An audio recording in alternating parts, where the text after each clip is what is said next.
Hello, hello em mình là thì đi mà đó Gateway VPC Endpoint ဆိုတဲ့ VPC Endpoint တစ်ခုအကြောင်း video tutorial လေးနဲ့အတူရှင်းပြမှာဖြစ်ပါတယ်။ Gateway VPC Endpoint ကိုဘာလို့သုံးရလဲဘယ်လိုအခြေအနေမှာသုံးရလဲဆိုတာကိုကျွန်တော်ဒီဘက်က diagram လေးနဲ့အတူကျွန်တော်ရှင်းပြမှာဖြစ်ပါတယ်။ဆိုကြပါစို့ကျွန်တော်တို့မှာဒီ AWS ကပေးတဲ့ service ပေါ့နော် S3 တို့ Kinesis တို့အဲ့လိုမျိုး service တွေရှိရဆိုတော့အဲ့ဒီ service တွေကိုကျွန်တော်တို့ internet အဲ့ကနေပြီးတော့တစ်ဆင့်ဖြတ်ပြီးတော့ access လုပ်လို့ရတယ်။ဒီမှာဆိုရင်ဒီ diagram မှာဆိုရင်ကျွန်တော် AWS infrastructure ကြီးရှိရပေါ့။ဒီ AWS infrastructure ကြီးထဲမှာကျွန်တော် VPC တခုရှိရ VPC ထဲမှာ private subnet ရယ်နှစ်ခုပေါ့နော် private subnet နှစ်ခုရှိမယ်။အဲ့မှာ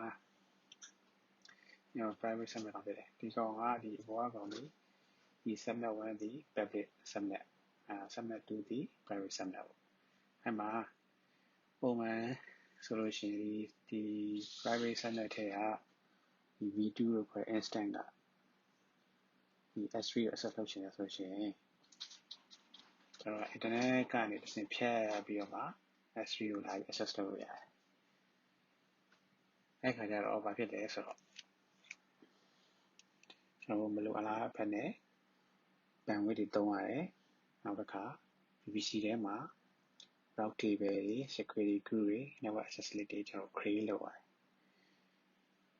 အဲ့တော့ကျွန်တော် resource တွေသုံးရတာမလိုအပ်တဲ့ resource တွေပုံများတယ် bandwidth တွေသုံးရတာများတယ်ပြီးတော့ internet ကနေဖြတ်ပြီးတော့ထွက်ပြီးတော့ access လုပ်ရတော့ကျွန်တော် secure မဖြစ်ဘူးဒီလိုအခြေအနေကိုကျွန်တော်ကမလိုချင်ဘူးလိုချင်တဲ့အခါမှာကျွန်တော်ကစဉ်းစား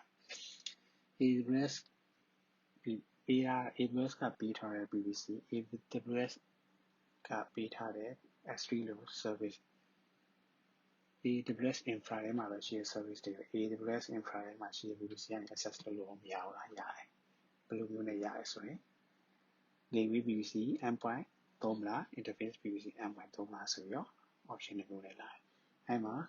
Gateway VPC Endpoint ကျွန်တော်သုံးတယ်ဘာလို့ Gateway VPC Endpoint သုံးလဲဆိုလို့ရှိရင် Gateway VPC Endpoint တွေသုံးလို့ဆိုရင်ကျွန်တော်ဒီ private subnet တွေမှာရှိတဲ့ဒီမှာတော့ instant တစ်ခုရယ်ပေါ့ကျွန်တော်ဥပမာပြောင်းသွားတော့ instant တစ်ခုရယ်ဒါပေမဲ့ instant တွေတစ်ခုတော့ပိုတဲ့ instant တွေအကုန်လုံးဒီ subnet တွေကနေပြီးတော့ဒီ VPC Endpoint သုံးပြီးတော့ S3 packet ကို access လုပ်ရအောင်အဲဒီခါမှာကျွန်တော်တို့ဒီ private ထဲက private subnet ထဲက instant တွေဒီ internet ကိုထွက်เสียမလို့တော့ internet ကနေထွက်ပြီးတော့မှာ S3 packet ကိုပြန်ဝင်လာပြီးသုံးဖို့မလိုတော့ဘူးအဲ့လိုမလိုတဲ့ကြောင့် secure ဖြစ်မယ်configuration တွေအများကြီး configure လုပ်ရှာမလို့ internet bandwidth resource တွေတက်တာအဲ့အချက်တွေကြောင့်ကျွန်တော်တို့ Gateway VPC Endpoint ကိုကျွန်တော်ကသုံးတာအဲ့လိုသုံးဖို့အတွက်ကျွန်တော်အခုပုံမှန်ပြမယ်ဒီကျွန်တော်မှာ AWS Linux Academy Lab ကိုကျွန်တော်သုံးပြီးတော့ကျွန်တော်မှာပြမယ်အဲ့မှာကျွန်တော် AWS Academy ဆိုတဲ့ VPC တစ်ခုစောက်ထားတယ်စောက်ထားပြီးတော့ public subnet private subnet နှစ်ခု subnet နှစ်ခုရှိမယ်ပြီးရင် subnet တစ်ခုချင်းထဲမှာjump host ဒီ v1 ဆိုတဲ့နေရာမှာ jump host EC2 instant တစ်ခု run ထားတယ် v2 ဆိုတဲ့နေရာမှာကျွန်တော် private EC2 private subnet မှာ EC2 တစ်ခု run ထားတယ်ဒီပိုင်းကျွန်တော်မှာ subnet 1 route table ဆိုတော့ public route table ပေါ့နော် subnet 2 route table ဆိုတော့ private route table private route table ဒီထဲမှာပဲဒါမဲ့ public subnet ဒီ private route table ဒီ internet ကိုထွက်ဖို့ routing table နှစ်ခုရှိမယ် subnet နှစ်ခုရှိမယ် VPC တစ်ခုရှိမယ်အဲကျွန်တော်ဒီမှာအရင်ဆုံးဒီကျွန်တော်ခုရှင်းပြထားတဲ့ topology ကိုကျွန်တော်ဝင်ပြီးတော့အရင်ဆုံး home ကိုကျွန်တော်ကြည့်မယ်အဲကျွန်တော်ရဲ့ manage console ကျွန်တော်ဝင်မယ်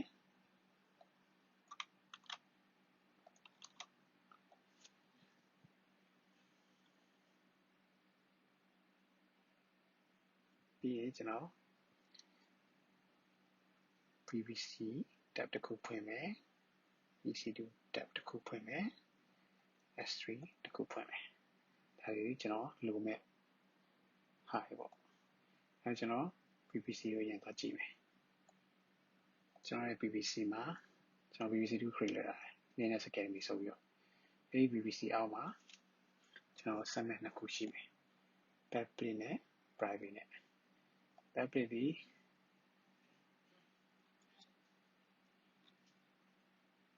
ကျွန်တော်တို့ log table ကိုသွားကြည့်လိုက်လို့ရှိရင်ဒါဒီ internet gateway ကိုထွက်မထားရတဲ့ကြောင့်မလို့ဒီကောင်ဒီ private ကျွန်တော်ဒီမှာ subnet ဒီဆိုပြီးတော့ကျွန်တော်ပေးတယ် private subnet 2ဒါကိုကြည့်မယ်ဒီကောင်ဆိုလို့ရှိရင် internet gateway ကို attach လုပ်ထားတဲ့ကြောင့်သူဒီseparate subnet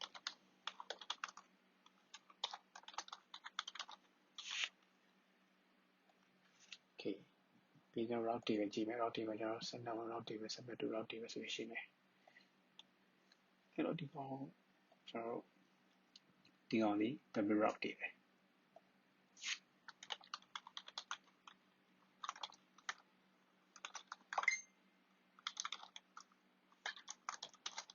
public number route table ဒါဒီ private subnet to route table okay ဒီတိုင်းကျွန်တော်က EC2 နှစ်ခုရှိမယ် EC2 ကိုကျွန်တော်ပြမယ် instance နှစ်ခုရှိမယ်တစ်ခုဒီ jump host ဒီကျွန်တော် public IP access public IP address ရှိတယ်သူ့ access level public IP ရှိတယ်ဒါဒီ public IP မရှိဘူးအဲဒါကြောင့်ဒီကောင်ဒီ v2 okay v2 လို့ပဲကျွန်တော်ဒီမှာရေးလိုက်ပြီးရင်ဒီမှာ v1 အောက် v1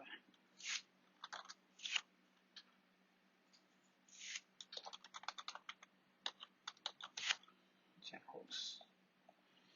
okay ဒါဆိုလို့ရှိရင်ကျွန်တော်ဒီ infra မှာရှိတဲ့ဟာပြည့်စုံပါပြီဒီ industry IP ဘာညာတန်း private subnet တွေကကျွန်တော်မတူဘူးဘာလို့မတူလဲဆိုလို့ရှိရင်ဒါကျွန်တော် internet ကနေယူတာဒီပုံကကျွန်တော် topology ကိုဒီ IP address ကနေလို့ကျန်တဲ့ topology အကုန်လုံးကိုကျွန်တော်ဒီမှာဟိုပြထားတဲ့အတိုင်း set လုပ်ထားပြီးပြီကျွန်တော်ဘာ create လုပ်ဖို့လိုလဲဆိုလို့ရှိရင်ပထမဆုံးအနေနဲ့ S3 bucket create လုပ်မယ်ပြီးသွားရင်ကျွန်တော် PVC endpoint create လုပ်မယ် PVC endpoint create လုပ်ပြီးသွားတော့မှကျွန်တော် route table တွေမှာ PVC endpoint ကို gateway တွေနဲ့ထည့်ပြီးသွားရင်ကျွန်တော် S3 bucket ကို access လုပ်လို့ရပြီအဲကျွန်တော် S3 bucket အရင် create လုပ်မယ် create S3 bucket ဒါဒီ globally unique name ဖြစ်ရမယ်နာမည်တူလို့မရဘူးနာမည်တူလို့ရှိရင်ကျွန်တော်ပေးလို့မရဘူးနော် ICT4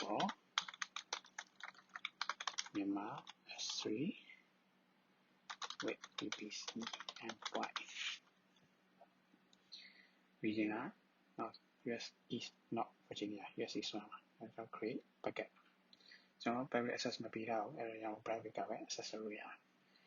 okay ဒီမှာကျွန်တော် create လုပ်ထားပြီးတဲ့နာမည်ရှိတယ်ရှိရောနေရအောင်2ဆိုပြီးတော့ကျွန်တော်ပေးလိုက်တယ်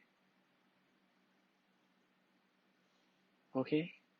ဒီမှာ ICT for Myanmar S3 with VPC Endpoint 2ဆိုပြီး packet ကိုရပြီ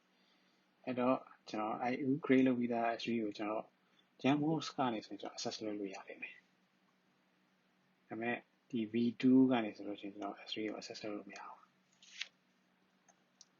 အဲ့ဒါကိုကျွန်တော်နမူနာပြမယ်အဲ့ကျွန်တော်အရင်ဆုံး jump host ကိုတားမယ်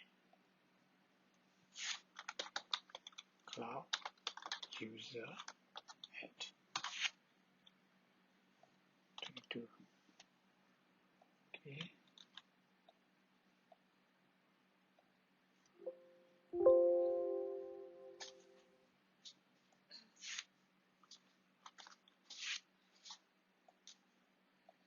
okay ပြီးသားအနေနဲ့ကျွန်တော် jump host 2ကိုကျွန်တော်တားပြီးတော့ကြံ့မယ်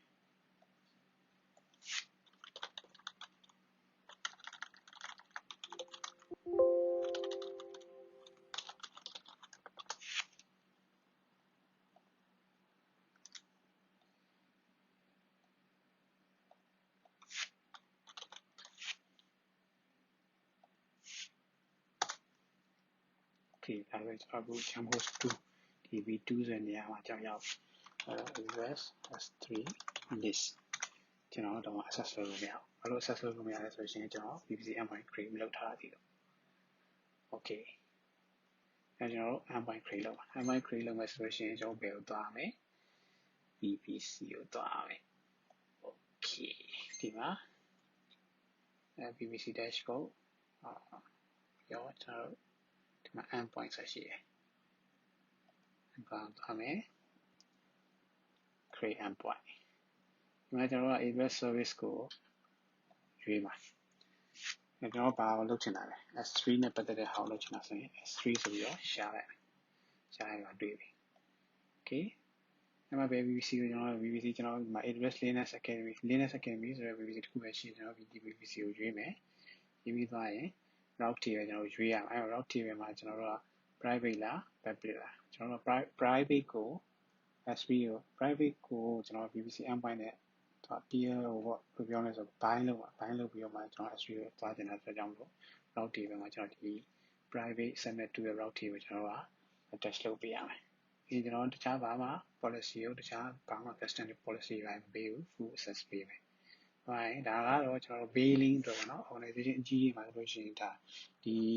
AWS service ကပဲ department ကပဲ project ကပုံနာကဘယ်လိုပါလဲဆိုတာကိုသိဖို့အတွက်ကျွန်တော်တို့ကဒီပေးရဒီမှာဆိုလို့ရှိရင်တော့ဒီကS3 for Myanmar S3 with VPC endpoint ဒီဆိုပြီးတော့ပေးရမယ် okay ပြီးသွားတယ်ကျွန်တော် create endpoint okay ဒါဆိုလို့ရှိရင်ကျွန်တော် VPC endpoint create လုပ်ပြီးသွားတယ်အဲကျွန်တော်ခုန route table ကိုတစ်ချက်ပြန်သွားကြည့်မယ် okay private subnet route table ကိုကြည့်မယ် route ကိုသွားကြည့်လိုက်အရင်တော့ကကျွန်တော်ပြတယ်ဒီမှာ local တစ်ခုပဲရှိရအခု VPC endpoint ဆိုတဲ့သူရဲ့ gateway အနေနဲ့တစ်ခုပေါ်လာပြီဒါဆိုလို့ရှိရင်ကျွန်တော်ခုနက EC2 ဒီ private subnet မှာရှိရ EC2 ကနေပြီးတော့ဒီ address ကိုကြည့်လို့ရပါတယ်ခင်ဗျာခုနကတော့ကြည့်လို့မရဘူးကြည့်လို့ရပါတယ်ကျွန်တော် endpoint create လုပ်လိုက်တာနဲ့တမ်းပြီးရပါတယ်ခင်ဗျာဒီ endpoint ရဲ့ဒီဟာကိုကျွန်တော် delete လုပ်လိုက်ရဆိုတော့ okay VPC endpoint ဒါကျွန်တော်ဆေးရပါတော့ဒါကိုဖြုတ်လိုက်မှာ VPC endpoint ကို create လုပ်ထားဒီ route ထဲမှာမရှိတော့ဘူးပေါ့နော် route table ကိုချက်သွားကြည့်လိုက်မယ်အဲဒီမှာကြည့်လိုက် route ကိုကြည့်လိုက်ခဏတော့စောင့်အောင်မယ်ကျွန်တော်တို့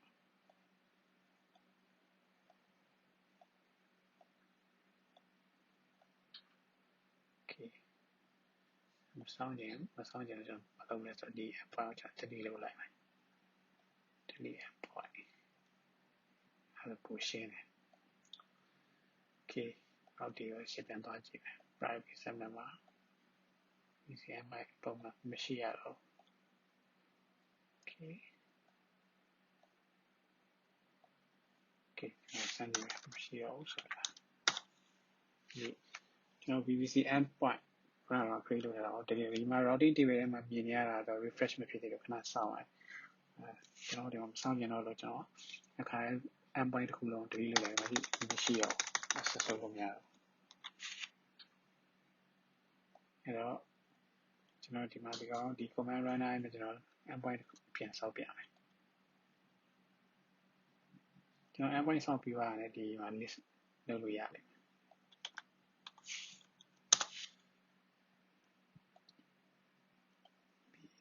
ီမှာကျွန်တော်တက်ကျွန်တော်ပြီးတော့နော်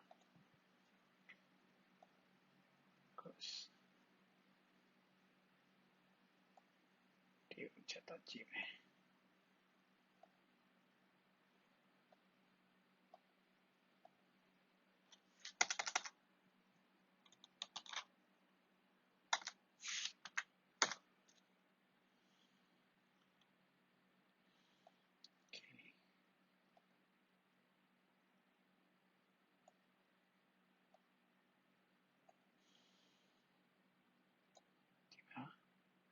အောက်ဒီပဲကျွန်တော် private မှာထည့်လိုက်အထည့်တိုင်းဒီမှာရအောင်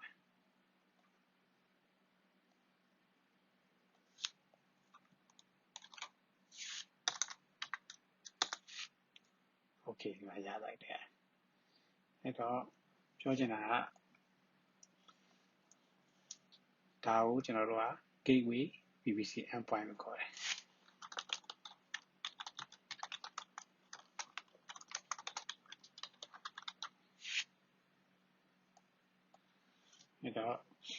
အခုကျွန်တော်ရှင်းပြတဲ့အထဲမှာ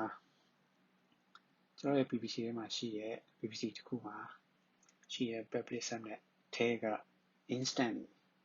ဒီ AWS ကပေးတဲ့ S3 လိုမျိုး services တွေကို access လုပ်ချင်တဲ့အခါမှာပုံမှန်ဆိုလို့ရှိရင်ကျွန်တော်တို့က internet ကို track ပြီးတော့မှ internet ကနေတစ်ဆင့် S3 packet ကို access လုပ်ရတယ်အဲ့တော့ secure မဖြစ်ဘူး bandwidth utilization တွေများတယ်ပြီးတော့အဲ့လိုမျိုးဒီ instant တွေ internet ကိုဖြတ်ပြီး track ပြီး S3 packet ကို access လုပ်ဖို့အတွက်ကျွန်တော်တို့ configuration တွေကျွန်တော်လုပ်ရတယ် security group တွေ network access list တွေနောက် routing table တွေ IAM လို့အစရှိတဲ့ configuration အများကြီးကျွန်တော်တို့ကြိုးစားရပါ effort ထုတ်ရတယ်ဒီ S3 packet ကိုရဖို့အတွက် secure လည်းမဖြစ်ဘူးအဲ့တော့ကျွန်တော်တို့ကအဲ့ဒီအခြေအနေကိုကြော်လာခြင်းတဲ့အတွက်ကြောင့်မဟုတ်ကျွန်တော် S3 endpoint ဒီ VPC endpoint gateway endpoint လို့လည်းခေါ်တော့ပါနော် gateway VPC endpoint ကိုကျွန်တော် create လုပ်လိုက်တယ်လုပ်ပြီးတော့ကျွန်တော်တို့ဒီ VPC endpoint ရဲ့ route table ကိုကျွန်တော်တို့လိုချင်တဲ့ private route table private subnet ရဲ့ route table နဲ့ထဲမှာ entry ထဲမှာထည့်လိုက်တယ်ဆိုလို့ရှိရင်ကျွန်တော်ဒီ private subnet ထဲမှာရှိတဲ့ instant ကြီး VPC endpoint ကိုဖြတ်ပြီးတော့ S3 packet ကို access လုပ်လို့ရပါတယ်အဲ့တော့အကျိုးကျေးဇူးအနေနဲ့ကျွန်တော်က S3 packet ကလည်း AWS ကပေးတဲ့ service ကျွန်တော် VPC တစ်ခုလုံးမဲ့ VPC ထဲမှာရှိတဲ့ resource တွေပုံမှာလည်း AWS ကပေးတဲ့ service အဲ့တော့ AWS ကပေးတဲ့ service ကို AWS ကပေးတဲ့ service ကိုဒီ AWS ကပေးတဲ့ service နှစ်ခုကို AWS infra တွေကနေ trust ရမှာပဲနဲ့ access လုပ်လို့ရသွားတယ်ဒါကကျွန်တော်တို့လိုချင်တဲ့ benefit ပေါ့နော်ဒါဆိုလို့ရှိရင်